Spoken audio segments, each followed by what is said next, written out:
asalaamaaleykum suñu mbokk internet yi j'espère que da nga am jàmm donc clients yi souvent li ñuy jàmbat bokk na ci ampoule yi gaaw ay lakk ampoule bi dafay griller par exemple bu ñu changé ampoule 1 mois quelques semaines ampoule yi griller donc loolu li koy waral benn phénomène la boo xamante ne souvent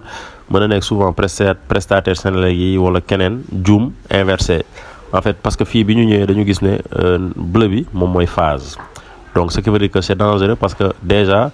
technicien bi ñëw di dépanner fii nii mën na am problème parce que tey boo coupé ampoule bi boo coupé interrupteur bi léegi yow da ngay foog ne bon bleu bi amul courant donc parce que bleu bi da ngay naan non bleu du la masse parce que amul différence de potentiel or que fii bleu bi mooy représenter phase donc loolu day tax ampoule yi di gaaw a griller donc nga xool tension bi aussi si c'est pas au-delà de ay 250 yooyu loolu tam day lakk ampoule mais su nekkee tension parce que fii nii bi ñu vérifier dañu gis ne bleu bi mooy phase effectivement rouge bi moom mooy neutre donc après dañuy obligé dem ci compteur bi ñu inversé waat ko voilà à la normale sinon mën na gaañ technicien parce que ñun ñëpp dañuy naan non bleu bi amul courant moo tax à chaque fois fooy dem bul wóolu dara jëlal sa testeur nga testé d'abord donc loolu dina permettre tey nga sécuriser ñëpp quoi donc après dañuy dem fële inverser